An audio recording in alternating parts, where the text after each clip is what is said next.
Welcome back to Adapt Pro. I'm Katarina Oudeman. Thank you so much for your patience, guys. I know the holiday break was a little bit longer than we had intended, but I had a great time with friends and family. All is good. Wanted to kind of reset for the new year, which is kind of our theme today, is the new year, setting goals, and making sure your mindset is in the right place heading into the new year, whether your goals be personal, professional, all of that. Today, I'm joined by Matthias Payne, which we connected, I think, about a week or two ago. But what I've heard from him and how we've talked, he's got a lot of insights that I think are going to be helpful. So, Matthias, if you want to kind of introduce yourself and explain what you do and what you're passionate about, that'd be great. Of course. Thanks, Katarina, and appreciate you offering me the opportunity to speak here. And just like you said, in our conversations, I've heard a lot of great things from you as well. And so, again, my name is Matthias.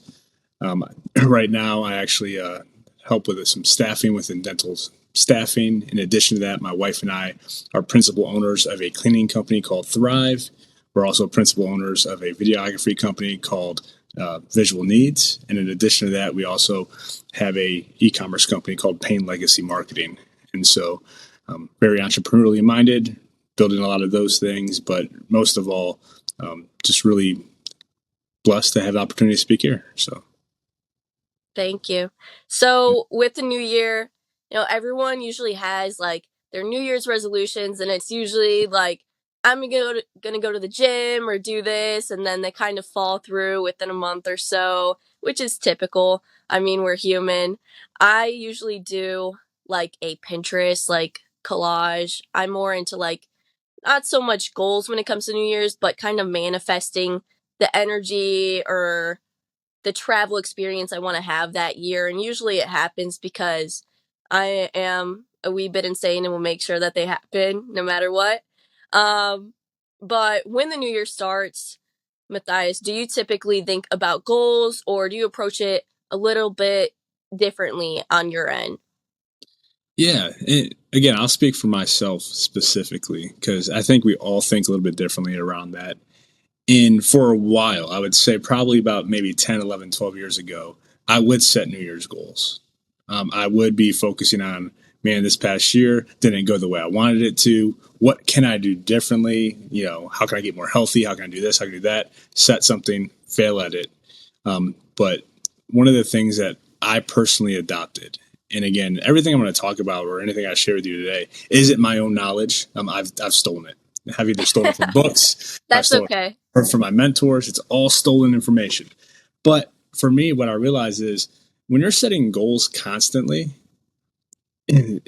by the time New Year's comes, you're already setting something else. It just becomes a part of life and it comes a lifestyle. And I think that's one of the biggest things is when you get in a rhythm of constantly setting something and working towards it. When a new year comes, you're not sitting there going, "Hey, I need a resolution to completely change my life." You're like, "Well, no. What's the next step of the evolution?" Yeah, I sit down and say, "Hey, what's my goals for 2026?" But it's not a resolution to me; it's just a progression. And so for me personally, it's constantly every single month I'm reflecting, every single week I'm reflecting. And so by the time the New Year's comes around, it's like, well, what is going to be the progression this year?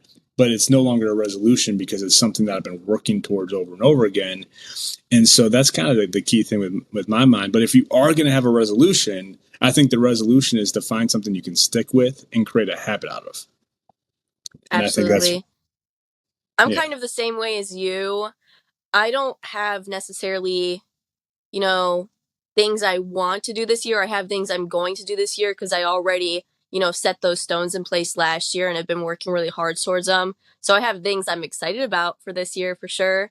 yeah, Um, I have more of a motto this year than a goal, and that is growing with confidence. I just graduated college. I'm in a new role at a new job, thrown straight into corporate business world. So for me, that's what is important. It's just my mindset being confident while I'm just learning in real time because no one's perfect straight out of college. So I think if I can keep that positive attitude, it'll take me far this year. So that's kind of my mindset. But when we talked the other day, you mentioned goals shouldn't really feel like a checklist. So I want to ask you what you think they should feel like instead. yeah, that's a great question. And You're probably more in touch with this than I am. So I'm going to ask you a question before I go into Okay. mine. But, coming out of college, you're probably a lot of your audience is people that are in a similar position, maybe some people in a position like I am. But what do you think are some of the key goals that once you got out of college, you're like, hey, this is the next goal for me, or this is the next goal for your audience? Like, what are some of those goals you think people are setting? I think for the most part, the obvious big one would be to get a job. I'm very fortunate that I had that set up 3 months before I graduated, because I'm too anxious to have done it any other way. But that is a big reality for a lot of college graduates is they don't have a job set up straight out of school. So they're working towards that, working towards networking, getting that interview practice in, and hopefully hearing back. The other one that comes top of mind would be getting your finances in order. If you do get a job, you're trying to recover from being a broke college kid and start to pay all of that off, for those fun 4 years that you have. I don't know what else. Maybe some young guys would probably be going to the gym or something, but I think the big two would definitely be getting a job and setting yourself up for success financially. Yeah. And those are two really good goals to have. And what I'll tell you is it's not necessarily the goal that matters. What I've learned over the period of time, the goals are great and we need to set them. I set goals every single week. I have goals for the day. I have, every that's set in place, but it's revolved around what action steps I'm going to take that can ultimately lead to those goals and lead to that consistently. And I've spoken to a lot of people over the past couple of years, coming out of college, looking for a career, and some people it's been easy, some people it's been tough. Yet I think you said the key word there in terms of if your goal is to go ahead and find a career, find a job. The very first thing is you want to network. You want to get to know as many people as possible. And some people are going to be cool. Some people are going to be nice people. Some people aren't. You're not going to connect with them. But you want to talk to as many people as possible. And that becomes a habit you have. I think when we think of goals, like just think of it from a college perspective. The reason why most people that have a good habit from grade school through eighth grade of being consistent with showing up, doing work, and succeeding at it can go into college and do the same thing without being distracted, is because that became a habit, a consistent thing over time. So when you step into school, you're like, hey, I did this before, I'm doing it again. Unless you get sidetracked by all the other glamorous stuff of being a free adult now. Yeah. Yeah, it's the same thing when looking for a job or networking. It has to be a consistent habit you do over and over again because it's going to be based off who you know more so than what you know. Yeah. I think when it comes to college students, especially when they're nearing the end of their college career, a mistake that I see is they start to build those habits a little bit too late. They try to build those habits in the last month of school or the first month out of school, and it kind of sets them up for failure because probably should have went to that event and networked with the 10 old guys at the school event they had, or did another internship or two just so that you could have, names in your book, resources to ask for advice and all of that. I got fortunate, with the conferences I was going to and my internship personally. That's where I ended up. But I know a lot of students that are very bright. They'd always be on the dean's list. They were very friendly, but they didn't really get that networking in or start to plan out their future careers while they were in school, which, yes, school is important, but if that's your sole focus while you're in school, it can kind of set you back, if that makes sense. I think if you're only focused on school and not what the goal of completing school is for you, that can kind of hold you back. I don't know. I'm not trying to sound like college, like Gandhi or Buddha or whatever, but I've seen that a lot with my friends and I feel bad, but they got it together. They started to network when they got out of school and ended up getting really good roles. It's just sometimes you need to form those habits at the right time. If you push them off all the way until you need something, you don't always get the results you want. Well, they did better than me because it took me until I was 27 to figure that out. So, Fair enough. yeah.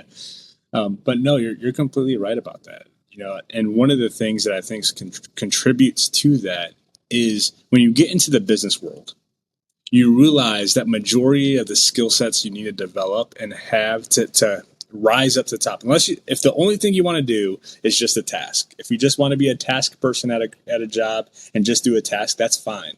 But if you're like, hey, I want to rise up in a company, I want to do more in a company, I want to actually have decision making responsibilities, or have a company of my own where I am making decisions, it comes around the opportunity to learn the skill set of communication. And I think that's Yeah. one of the most valuable skill sets anyone can learn is communication. It's more than just speaking. Communication isn't just words. It's listening, it's understanding, it's dealing with conflict, it's learning those things. And I think that becomes such a missed opportunity in college because Yeah. that's not something that's taught. And I wish I was taught that earlier on. I was a hard-headed person. I'm an introvert by nature.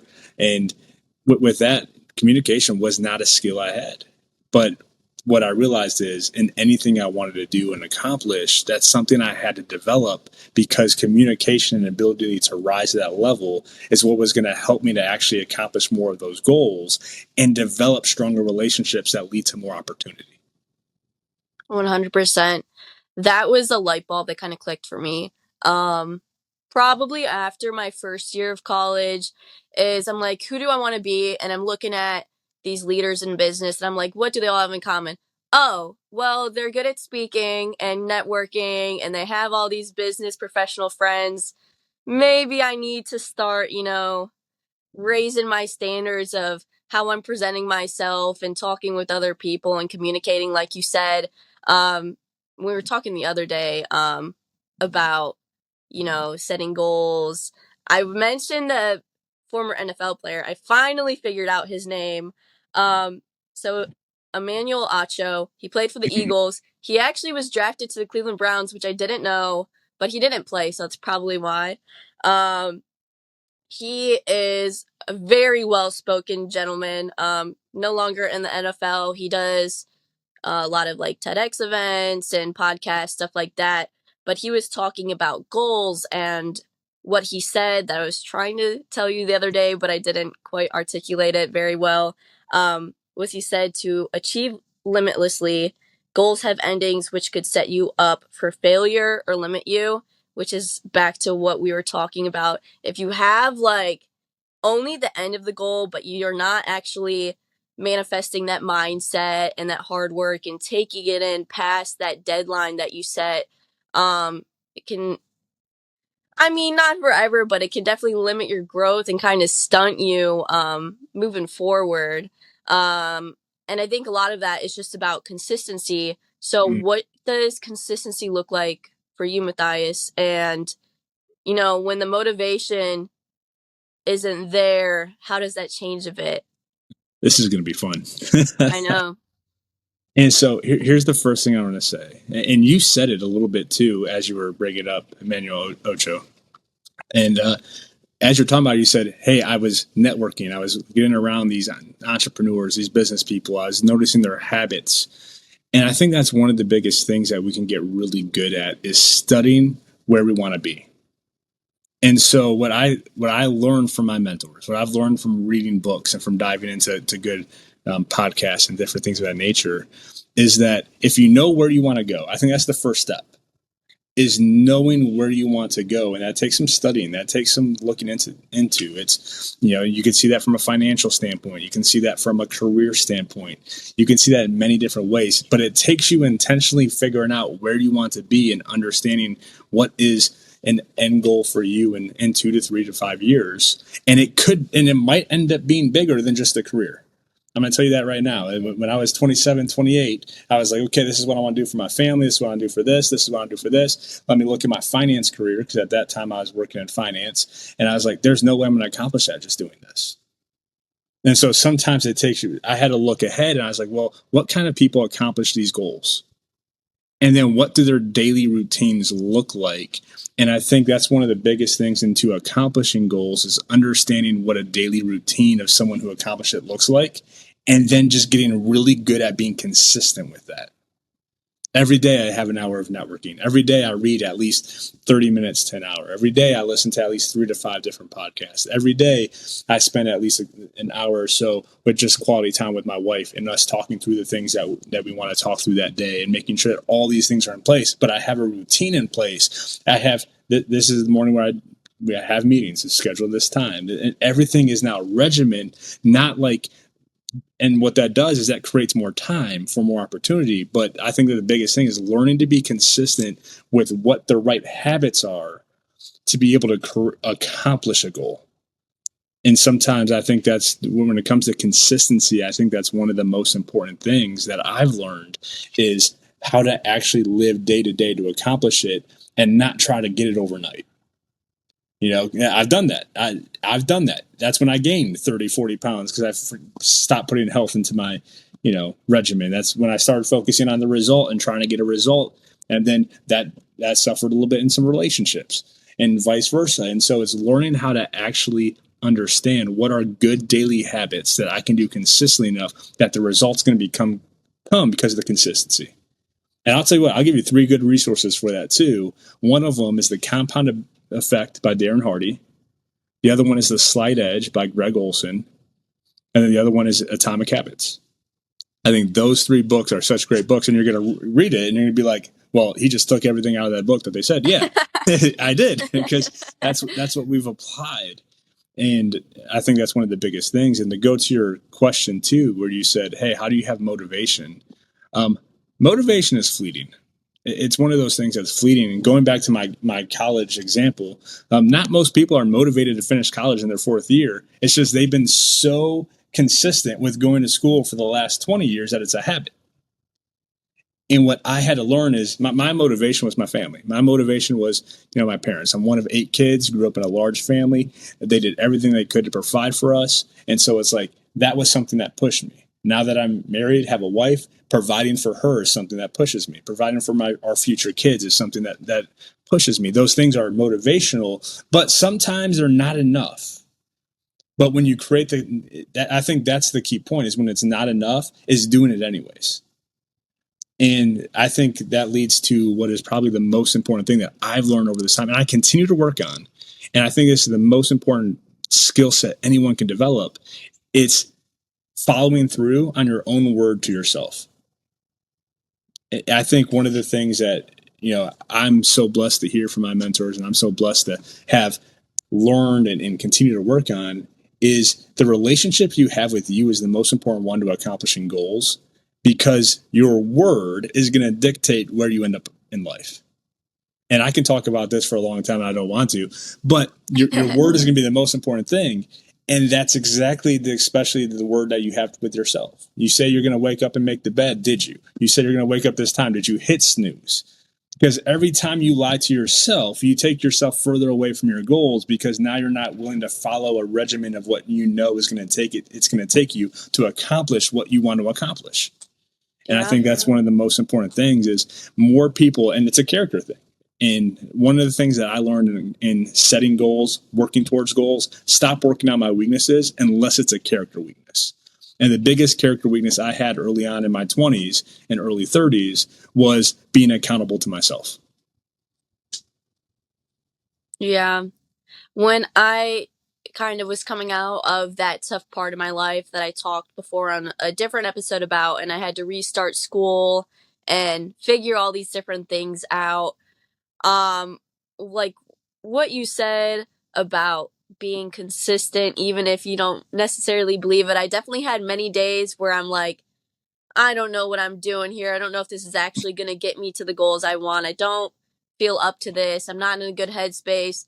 But I was kind of like gaslighting or tricking myself. I'm like, I am doing this for a reason. I need to trust my initial thought, my initial goal, whatever. Need to trust that and just power through. And that's really how I got through my 4 years of school, because I didn't have the confidence. I really had to fake it, and it worked. So I think that's a big part. I said part, but I meant part. A good part of consistency is it's not going to be fun. It's not always going to feel like you're doing the right thing, It's just really pushing through, like you said, building that habit. Sometimes it's gonna feel like a chore or a task, but the faster you can kind of get out of that mindset and just realize this is what I need to do daily or weekly, yearly, to reach my success, is when you start to see that growth a lot. Mm-hmm. You said to me the other day that you have to believe in yourself to believe in your goals. How did that mindset develop for you? Because, like I said, confidence is not an easy thing to just like get overnight. Well, what I loved is I think you answered the question already, but Yeah. I'll dive into it because one of the things that you said earlier, and this is a good testament to what you're talking about, is you didn't feel like you didn't know what you were doing with school. You were up and down, but you trusted in yourself and did it anyways. And here's the thing: I think sometimes we listen to our feelings too much, and we make decisions based on how we feel in the moment versus logically thinking through it. And I know I did that. I did that for a long period of my life. And it's learning to sit down and think, okay, well, that's how I'm feeling now, but I have two choices. Every feeling has two choices. I can see it from how can this help me to propel towards where I want to go, or can I see this as a victim and how it's going to keep me back from it? Which one am I going to choose to see it as, and which one am I going to choose to do? And that becomes a habit. So your decision making and how you feel becomes a habit. And the more you make decisions that align with where you want to go, the more you build a confidence in yourself. The more that you actually follow through with what you know is getting to where you want to be, is the more that you feel confident in the decisions that you make. And the number one hardest critic to get through is yourself. And the second one is the opinions of other people. And I'm going to give another book here that I really enjoy reading. It's called The Four Agreements. Okay. Uh, that book right there, I think it sets a lot of people free because it allows you not to make decisions and feel free from having to make decisions just based on the opinions of other people. We all have the ability to create our own beliefs, and we all have the ability to stand behind those, not arrogantly, not throwing it in other people's face and telling them if you don't believe the way I believe, all those things don't matter. But when we have our belief systems and we live to our belief systems, that's how we build confidence, because when we make consistent daily decisions based on what I think is good for me and my family, then now I feel more confident in the direction I'm going, even if I have naysayers. Every business we've started, we've had naysayers. Everything I've done, we've had naysayers. Even when we've been successful, I've had people tell me, hey, the industry you're in doesn't work. Well, it's working, but maybe it won't work for you. So you're always going to have the opinions of others. I think the most thing is to get strong in making an opinion you have for yourself, not arrogantly, but strong enough to, hey, what are my goals and what are the decisions I'm making that align with that? And then creating your own belief system for you. Yeah. It's like really blizzarding in Ohio right now. I don't know what happened since we started this, but it looks spooky outside. I'm right by the window. Um, Not for here yet. this, you're lucky. I don't think I'm going to be going outside anytime soon, but I need to definitely read up a little bit more this year. That's one of my quote unquote goals. I do try and keep up with like podcasts, articles, speaking events, stuff like that. Um, Something I'll share with you if you haven't listened to my other episodes, is my first episode with Dr. Ben Ochaya, who was my professor at BW. Um, Super amazing guy. If you ever get the chance to meet him, our audio quality is not the best on that episode, but it's still a good listen. He said, you know, confidence is when you feel competent, because we were talking about this whole theme of my podcast of adaption, and a big part is what we're talking about, confidence. He's like, you feel confident when you feel competent. And I'm like, I mean, yeah, that makes sense. If I feel smart, I'm gonna feel smart and good. um and the way he explained it was a whole lot better, but it is like a strong message to carry through in the new year. Do you have any, other advice for people who want to make progress this year, Matthias? No, we kind of like hit our topics we wanted to. Again, I want to thank you for being on here, but anything else or any other resources that you have? No, for sure. I'd say the first thing is no one is perfect. I've made mistakes this week. I've Yeah. fallen, I ate carbs yesterday. Dang it. Um, Oh no. oh, I know those dang potatoes. They're too But good. yeah, and so you're gonna make mistakes. You're not gonna be perfect. And I think a great book that I love that touches on probably the three things that stop most people: excuses, procrastination, and perfectionism. Is a book called The Magic of Thinking Big. And I think it does a really good job of breaking down how we get stuck in those instances and how to get out of them. And I think that that's a really big key. So if I can give any advice for anyone, it would be, find some time to read, find some time to listen to podcasts, study what you think is stopping you. Study yourself. Why do you make decisions that way? We're not perfect people. We're not going to be perfect, but how can I progress just a little bit? It's a 1% improvement every single day. I have things I'm working on to improve tomorrow. I have things I'm working on today to improve today, especially when I, work on my jump shot later tonight when I'm playing basketball and I'm talking to Blizzard. But Fair. yeah, but we're constantly just doing a small amount of improvement over a daily basis. 1%, 365 days. That's 365 days of growth. And when it comes to reading, one thing I learned, I was not a reader. I did not want to pick up another book after school. And one of my mentors said, "Hey, read this book." I think 3 months later, I finally picked it up. And Fair. then I read 5 pages. And then probably a week went by, and then I read 5 pages. And then I was Yeah. like, oh, those 5 pages captivated me. So I read probably like 10 the next week. But I think it's just learning to start small. Don't think you need to jump all in, and just take small progressional steps day after day, week after week. And those become wins. And in a society we are today, we want to see the turnaround like that. Yeah. We want to see a quick turnaround. But if we trust in the compound effect, which is another book that I mentioned already, and it talks about this, when we trust in a compound effect of small improvement day over day, in 2 to 3 years, you're going to look back at where you were 2 to 3 years ago, and you're going to say, "I'm so glad that I stuck with this for a period of time, because here's where I were at, here's where I was at, and here's where I am now." And I think that's the biggest thing, is trusting in your daily progression, not looking. It's just like being in the gym. You don't want to check your weight. After a week of working out and No. being consistent, you're not stepping on that scale. You probably gained weight because you probably got some muscle.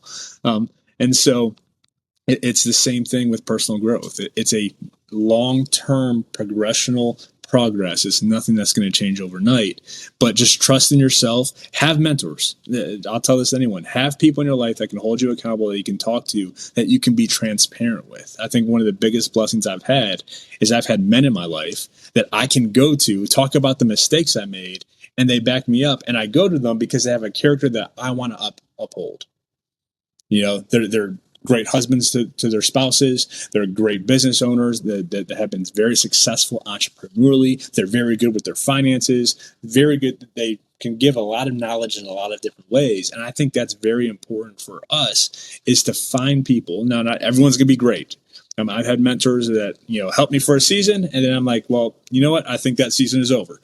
But I have ones that have been with me for the past 14, 15 years, and I don't see that going anywhere.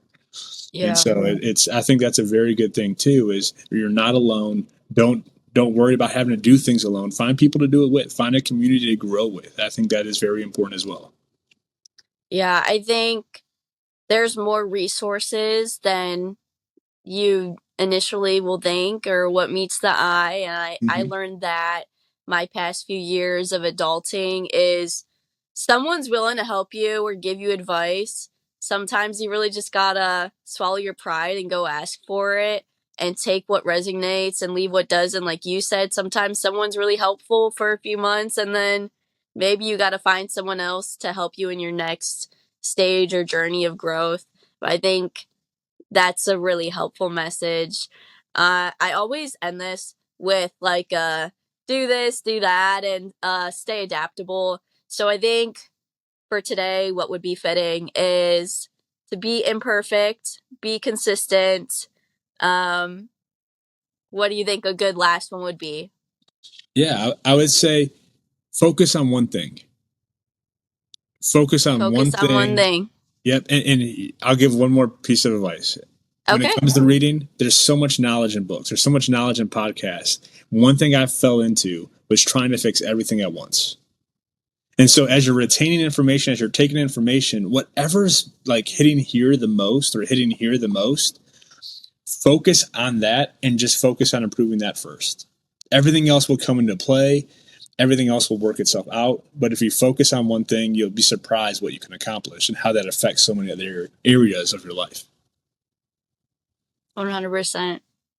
So, like Matthias said, focus on one thing, be consistent, be imperfect, all of those things. And then finally, everyone stay adaptable.